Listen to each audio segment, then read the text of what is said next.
Welcome to the deep dive. You know what we do here? We take complex stuff, source material, cut through the noise, and really try to give you the key knowledge you can actually use. And today, we've got a really useful source. It's a transcript from a pretty high-level marketing planning meeting. Two colleagues, Maya and Lewis. They're planning a big product launch, the digital side, keynote speakers, and interestingly, trying to work in a real sustainability angle. So our mission today is to look closely at the language they use, specifically the idioms, those phrases that can sometimes fly right over your head if English isn't your first language, or even if it is sometimes. This is basically your shortcut to, let's call it, workplace fluency. We're focusing on 8 specific phrases that really show how Maya and Lewis think, how they strategize, and how they collaborate. Absolutely. And what's key, I think, is that these idioms aren't just like colorful additions. They're doing real work. They structure the conversation, manage emotions, show alignment, or disagreement sometimes. We're going to break down the meaning, sure, but also the function. What are these phrases actually doing in a professional chat like this? Right. Understanding the why behind the what. Exactly. So the 8 we're zooming in on today are off the top of your head, then cut a long story short, set your heart on, had a change of heart, Okay. find common ground on the same wavelength at your fingertips, and finally jump on the bandwagon. Quite a list. Yeah, a good mix. So let's start where they start. Maya kicks off the meeting, needs some info quickly. Yeah. But she doesn't want to sound like she's demanding a full report right now. So she asks Lewis, so Lewis, off the top of your head, do you remember when the last product launch event was? And that phrase, off the top of your head, it's perfect, isn't it? It just means, without checking notes, without deep research, just your immediate recall. Yeah, like what's the first thing that comes to mind? Precisely. And the function there, socially, is huge. It immediately relaxes things. It says, hey, we're brainstorming here and not giving sworn testimony. Right. If you're Maya asking it, you're sort of saying your quick instinct is valuable right now. Yes. And if you're Lewis answering it, it gives you a bit of cover. How so? Well, it means your answer is provisional. It's like saying, look, this is what I remember right now. Don't quote me on the exact minute. It keeps the conversation flowing. No getting stuck on fact-checking instantly. Keep the momentum. Okay, Yeah, that well, makes yeah. sense. Efficiency. Exactly. And Lewis picks up on that efficiency vibe straight away. He needs to summarize the last event's outcome. He says something like, it was a success, yeah, but to cut a long story short, we didn't get much press coverage afterward. Need to fix that. Cut a long story short. The classic summary signal. Here's the bottom line. Exactly. And think about what that does in a meeting. Lewis is basically saying, I could give you the whole detailed history, the ups, the downs, but let's skip that. Let's get straight to the point relevant for this discussion. Right. He's focusing their attention immediately. He says the problem was press coverage. Bang. That sets the agenda for the next part of their planning. It's efficient, but also quite strategic. It's polite agenda setting, almost. Aha. Okay, I see that. So they've got the quick info, they've established the key problem. Now the conversation shifts, gets a bit more into the strategy, the vision. And the emotions start to show through the language, which Yeah. is fascinating. Yeah, Maya seems really passionate about one aspect. She says, I've absolutely set my heart on getting a keynote speaker who can really elevate the brand. She mentions, like, a thought leader in sustainability or innovation. Okay, set my heart on. That's not mild preference, is it? No, not at all. It's strong. It means deep personal investment, real passion for that specific outcome. She's not just suggesting a speaker, she's signaling that this is, for her, a core part of the event's success. It's almost non-negotiable in her mind. Is that risky? To use such emotional language in a planning meeting? It can be, but it can also be powerful. It shows conviction, provides a clear vision, it gives the team something tangible, something, well, exciting to aim for. Okay. But it does raise the stakes. And that's why Lewis's response is so interesting. He brings in a different kind of feeling reflection, maybe caution. He talks about a previous tactic, the influencer campaign, and says, I'll be honest, I've had a bit of a change of heart about doing the whole micro-influencer campaign again. Felt inauthentic, he implies. Had a change of heart. So rethinking things, a shift in opinion based on experience. Exactly. And look at the contrast.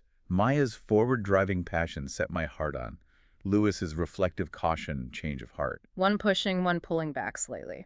But what's great is that their working relationship seems strong enough for this. Yeah. Lewis feels safe enough to admit he's reconsidering something, maybe admitting a past approach wasn't perfect. And Maya seems okay hearing that. It doesn't derail them. Right. It shows a healthy dynamic. They can bring both that passionate vision and that critical reflection into the strategy without it becoming a conflict. It's productive. Okay, so they have these slightly different angles. Maya wants the big, elevating keynote.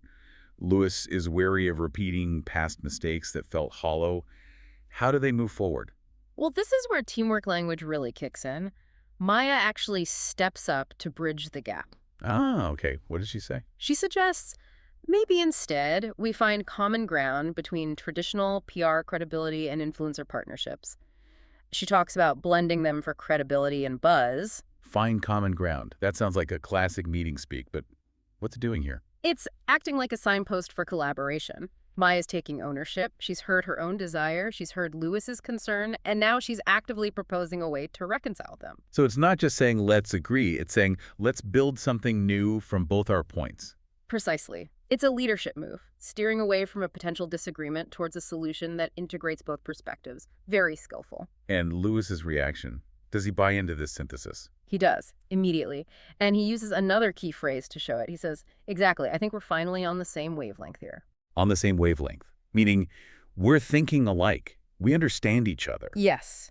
It's more than just agreement on the plan. It's agreement on the understanding behind the plan. It's a signal of trust, of connection. I get where you're coming from, and you get me. That's it. And you can almost feel the energy shift in the transcript at that point. The tension, if there was any, dissipates. They've confirmed they're aligned. Collaboration feels smooth. And now they can really move towards making it happen. Okay, alignment achieved. So the focus naturally shifts to, well, the practical stuff, right? Resources, data. Yep, execution mode. And Maya brings up their data resources. She says something like, and the great thing is we've got all our past event data at our fingertips, so they can check what worked before for engagement, leads, that kind of thing. At our fingertips. Yeah. Meaning easily accessible right there when you need it. Exactly. It's not just about having the data somewhere in a folder. It implies it's ready, organized, usable now. So it signals preparedness. Confidence. Both. It signals that they can make informed, data-driven decisions quickly. No delays, waiting for someone to dig up old reports. It empowers them to be agile. It's a confidence booster for the plan. Right. We have what we need to do this smartly. Oh. Okay. Then Lewis brings in the sustainability angle again, connecting it to current trends. He says, everyone's talking about sustainability events these days, so if we angle it right, we can jump on the bandwagon without it seeming forced. Ah, jump on the bandwagon. That's a really common one. Joining a popular trend.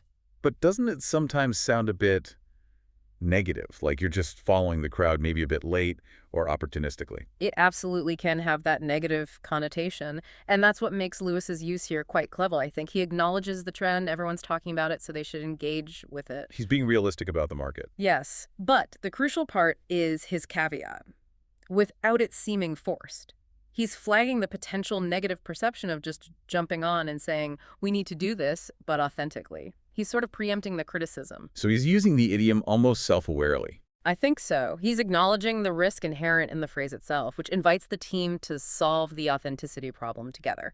And Maya's response is quick, isn't it? It shows how well they riff off each other. Oh, it's brilliant. She immediately picks up on the slightly passive feel of jumping on and flips it. She says something like, right, but let's make sure we're leading that bandwagon, not just riding it. Nice. So she takes his point but adds ambition, turns a potential weakness into a strength. Exactly. It's playful, it's sharp, and it shows how that shared understanding, that fluency, allows them to build on each other's ideas really fast. They just refine the whole sustainability strategy in like 2 lines using these idioms. Okay, so we've walked through all 8 phrases. Mm-hmm. We've seen how they move the conversation from asking for quick info to aligning on a complex strategy.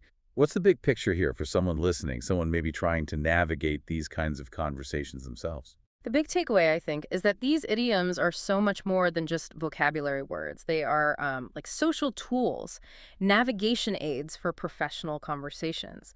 Think about the flow we saw. Maya starts with, off the top of your head, simple inquiry. Then she invests emotion with set my heart on. They bridge a potential gap with find common ground. Then they confirm alignment with on the same wavelength and move to execution with info at your fingertips and leveraging trends like jump on the bandwagon. There's a clear progression. Definitely. And being fluent means understanding that progression, understanding the subtle signals. When you hear change of heart, you know it signals reflection, maybe caution. When you hear find common ground, you know it's a call for synthesis. It's about reading the subtext. Yes. It lets everyone understand the nuances, the underlying intentions, the risks being flagged, the commitments being made. It means you can align on the real strategy faster instead of getting stuck arguing about the surface meaning of words. It builds that shared understanding. So mastering these isn't just about sounding fluent, it's about actually being more effective in collaboration. They signal clarity, they help persuade, they build connection. Couldn't have said it better myself. They help you decode the intent behind the words. Okay, so before we wrap up, any final thought for our listeners to chew on, something to take away from this? Well, here's something maybe to think about. We've seen how these common idioms structure their strategic thinking and collaboration. But what about the more subtle choices? Consider the balance between formal and informal language overall, even outside of specific idioms. How does shifting that balance slightly influence how people perceive leadership, or authenticity, or even honesty in those high-stakes workplace conversations you're part of? It's worth noticing. That's a great point. The nuances matter everywhere. Fantastic insights today. Hopefully this deep dive helps all of you keep your own toolkit of useful workplace phrases right at your fingertips. Join us next time on The Deep Dive.